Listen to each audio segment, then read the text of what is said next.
आज फिर मुफ्ता इस्माइल साहब यार ये मुफ्ता ना कहा करें आप, इसका सही नाम मिफ्ता इस्माइल है।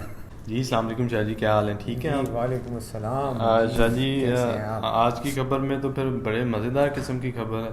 ओ यार आज की खबरों सिर्फ एक ही खबर है, मिफ्ता इस्माइल साहब वो की मिफ्ता इस्माइल साहब। मैं कहता हूँ आखिरकार सच बोल ही दिया सर उन्होंने। मैं कहता हूँ आखिरकार उन्होंने फटियाँ भन दी हैं, पंजाबी में जिसको कहे ना आप, फटियाँ बांध दी थी। फटियाँ भन दी हैं यार। क्या कह दिया ऐसा जो उन्होंने?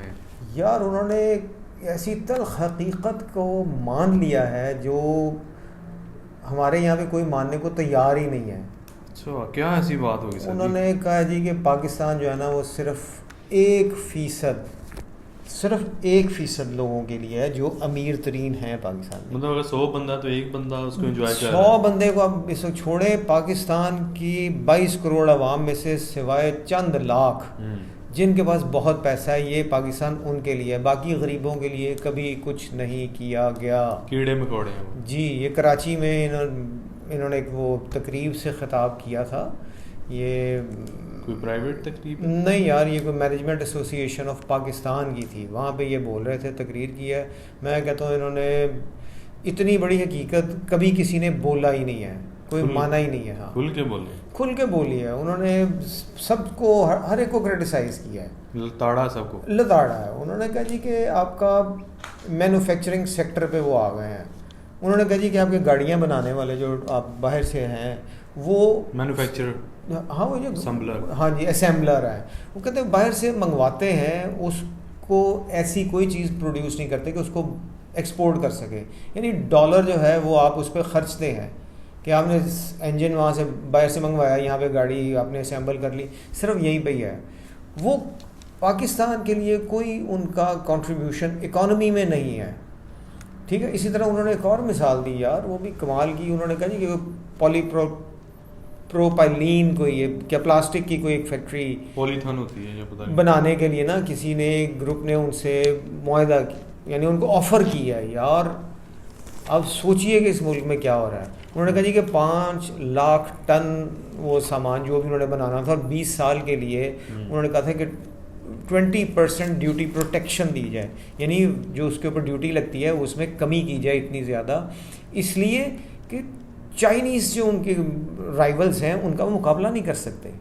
आपके यहाँ पे इतने टैक्सेस हैं, आपकी बिजली इतनी महंगी है कि पाकिस्तानी मैन्युफैक्चरर जो है वो चीनियों का मुकाबला नहीं कर पाता, इसलिए आपकी एक्सपोर्ट्स हैं ही नहीं। उसके अलावा इन्होंने गवर्नमेंट का ले जा रही है, तो बिल्कुल वही है ना, बिजली महंगी। आपको पता है कल की एक और ख़बर भी है कि आपने वो LNG से आप बिजली पैदा कर रहे हैं ना, किसी एक कंपनी ने बिड नहीं की आपके लिए NLC वो LNG ख़रीदने के लिए। यानी आपको आइंदा कुछ दिनों में ये जो बिजली की अभी 4 घंटे या 5 घंटे लोड शेडिंग करते हैं ना, ये इससे बढ़नी है, 10 पे जाएगी, पता नहीं कितने पे जाएगी। लेकिन आपके पास किसी कंपनी ने आपका वो नहीं बिड नहीं किया कि जी हम आपको ख़रीद के देते हैं। अच्छा, एक और चीज़ इन्होंने पिछली गवर्नमेंट में इन्होंने खैर डाल दिया है, इमरान खान की कह लीजिए या जो भी है, इन्होंने कहा जी कि 580 अरब रुपया यही पाकिस्तान के जो अमीर तरीन 1% लोग हैं उनको टेम्पररी इकोनॉमिक रीफाइनेंस फैसिलिटी दी गई है, यानी उनकी फैक्ट्रियों को चालू रखने के लिए। अब इसको रिश्वत कह लें, इसको आप बेईमानी कह लें, इसको ज़ोर ज़बरदस्ती कह लीजिए, कि वो 1% जो अमीर तरीन लोग हैं उन्होंने ये इन्होंने अमीर तरीन लोगों ने गवर्नमेंट से 580 अरब रुपए का कर्जा लिया है। ठीक है, हाँ जी। मज़े की बात यह है कि उसके ऊपर जो आप वो टैक्स देंगे या जो उसको क्या कहते हैं मार्कअप दे रहे हैं वो सिर्फ 1% है, जबकि हुकूमत जब किसी से कुछ लेती है तो 15% पे है। अब सोचिए कि यही अमीर लोग, यही ताकतवर लोग, सरमायादार, जागीरदार जितने भी हैं, ये ऊपर बैठे हुए ये खुद बैठते हैं, इन्होंने खुद ही लॉ बनाना है ना, ये अपनी मर्ज़ी के कवानीन बनाते हैं और ख़ुद को फ़ायदा देते हैं। बार बार फ़ायदा देते हैं, आप बार ही है ना, इसलिए कि आप इनको वो क्या स्टेट सीक्रेट एक्ट के तहत आपको फिर सामने लाने ही नहीं देते हैं। देखिए ना, IPPs के साथ जो आपने मुआहदे किए थे आपने लाने ही नहीं दिया, कि IPPs जो हैं वो पाकिस्तानी हैं ज़्यादातर, बाहर का कोई नहीं है। आप उनको डॉलर्स में क्यों पे कर रहे हैं? पहले आपने यही किया था कि IPPs जब उनसे मुआहदे हुए थे, इंडिपेंडेंट पावर प्रोड्यूसर जो बिजली पैदा करने के लिए, वापडा से आपने जान छुड़ाई थी ना कि वापडा को प्राइवेटाइज करें, खर्चा कम करें, वो सारे पाकिस्तानी थे। आपने उनको यानी जो पाकिस्तानी थे उनको पहले आपने 5 रुपये पर यूनिट के हिसाब से उनको देने का फैसला किया था। उसके बाद आपने उसको रिवाइज किया और डॉलर्स में कर दिया कि जी बाहर के हैं वो यार ज़्यादातर तो पाकिस्तानी है। बहरहाल ये जो इन्होंने कल की बात की है ना, मैं कहता हूँ ये कमाल की बात है। ये इन्होंने जो मान लिया है ना, ये मानते ही नहीं है कि छठे खोल हाँ, सारे। उसने बल्कि उसने मिसालें दी हैं कि जी यही अमीर लोग हैं जिनके बच्चे आगे से वो अपने ख़ानदानी जो पैसा है उनके पास, जो अपना असर रसूख है वो इस्तेमाल करते हैं, उससे अपनी एम्पायर को और बढ़ाते हैं, बाहर भी जाते हैं। जबकि अमीर से अमीर का होता है। गरीब उसने मिसाल दी है एक और बड़ी कमाल की, उसने बिल गेट्स और स्टीव जॉब्स की, अमेरिकियों की, उसने कहा हाँ जी माइक्रोसॉफ्ट का जी, उसने कहा जी कि ये आप देखिए कि ये दोनों जो हैं ये ज़ीरो से स्टार्ट लिया, गरीब लोग थे यानी अपने घरों के अंदर छोटा सा काम शुरू किया। हाँ, जिस तरह स्टीव जॉब्स के बारे में था शायद कि उसने अपने घर के वो छोटे से कोने से या कमरे से, हाँ, वो कार के गैराज से उसने काम शुरू किया था। उसने यानी इन लोगों ने अपने टैलेंट के थ्रू, अपनी मेहनत से ही आगे आए हैं। बिल्कुल। जबकि पाकिस्तान में ऐसा नहीं है। यहाँ पे पाकिस्तान में अमीर तरीन जो हैं वही अपने बच्चे को पैसा लगा के देते हैं, वही जितना कुछ है उनके पास है, बिल्कुल नीचे से कोई नहीं आता। यानी मेरे ख्याल में तो इससे बड़ी हकीकत अभी तक किसी बंदे ने नहीं बयान किया है कि पाकिस्तान जो है वो कहाँ पे क्या कर रहा है। ये मुझे लगता है मरियम ने जो उसके ऊपर तनकीद किया ना, इस हवाले से फट पड़ा ये भी। फिर अब क्या होगा इसके अब वो तो जाहिर है यार, उसने भी किया है वो आज के, बल्कि वो कल रात को ही वो इसहाक डार साहब ने भी वो जियो न्यूज़ पे इंटरव्यू में जो बातें की हैं उन्होंने इनको भी जवाब दिया। अब आप अच्छा एक और चीज़ देखिए, इसहाक डार साहब का भी कह लीजिए कि एक उनका भी कन्फेशन आ गया। उन्होंने कहा जी कि 25 साल से मैं IMF से डील कर रहा हूँ, मैं जानता हूँ उसको कैसे काबू करना है। अच्छा, बात ये हो रही थी कि इनका ही मिफ्ता इस्माइल साहब का ये एक मैं वो देख रहा था कहीं पे, इनका साउंड बाइट देखी थी, उसमें उन्होंने इनसे बात की। उन्होंने कहा जी कि मैं आपको यानी जब इसहाक डार साहब से कहीं इस पे पेट्रोलियम डेवलपमेंट लेवी पे हुआ था ना, टैक्स लगाना होता है ना पेट्रोल पे, IMF के साथ, हाँ, उन्होंने कहा जी कि जब उनसे बात हुई तो मैंने उनसे कहा था कि जी आप IMF के साथ मुआहदा हो जाने के बाद डॉलर मिलेगा तो आप नहीं लगाएंगे। अब यही बात वो बार बार वो बात कर रहे हैं कि आपने जो पेट्रोल के ऊपर कीमत कम की है, आपने पेट्रोलियम डेवलपमेंट लेवी नहीं लगाई।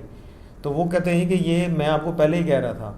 यानी इसहाक डार साहब जो हैं वो दूसरी तरफ चलते हैं, वो कहते हैं नहीं जी मैं इनको जानता हूँ। आप सोचें कि यही फिर इसका मतलब ये हुआ कि PMLN जो है वो कितने अरसे से इनके साथ मुआहदे करती आ रही है। ये कहते हैं जी हमने इकॉनमी बढ़ाई, हमने इकॉनमी चलाई, अब कर्जे लेके डॉलर बीच में डाल के आप, इसका मतलब है इकॉनमी को इस तरीके से चलाते रहे हैं। इसी तरह उन्होंने दूसरा बयान जो दिया जी डॉलर जो है वो 200 रुपये से कम है।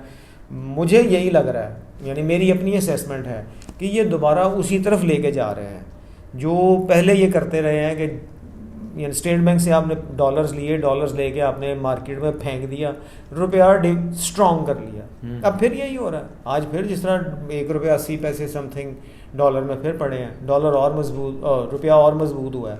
लेकिन जब आपके पास डॉलर नहीं रहेंगे, आप दूसरी जो आने वाली गवर्नमेंट है उसके लिए फिर गड्ढा खोद के जा रहे हैं ना। आप इल्ज़ाम लगाते हैं कि जी PTI गवर्नमेंट आपके लिए गड्ढा खोद के गई थी। जब आप गए थे 2017 में 18 में, आप भी तो गड्ढा खोद के गए थे ना।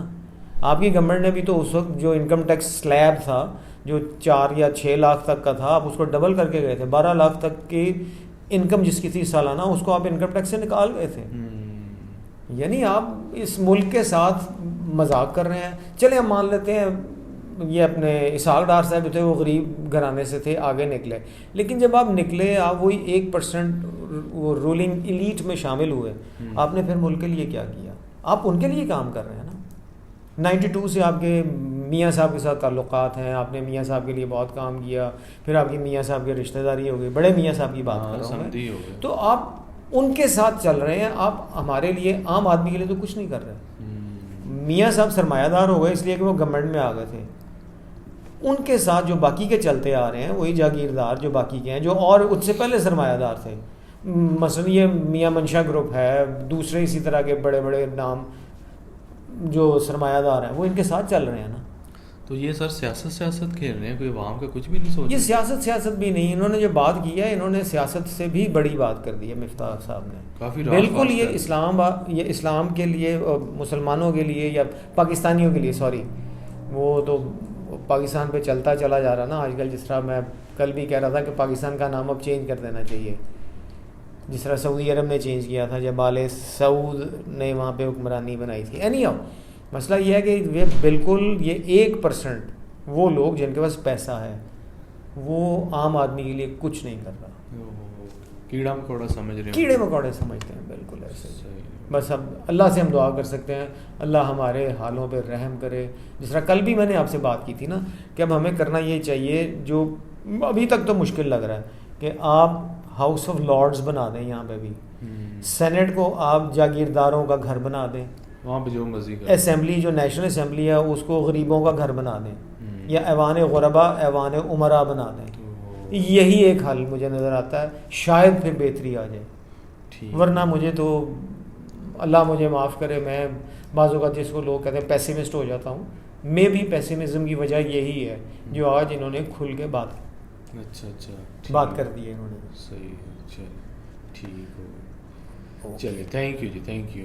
ओके अल्लाह हमारे हालों पर रहम करे भाई, दुआ कर सकते हैं। आमीन आमीन, थैंक यू।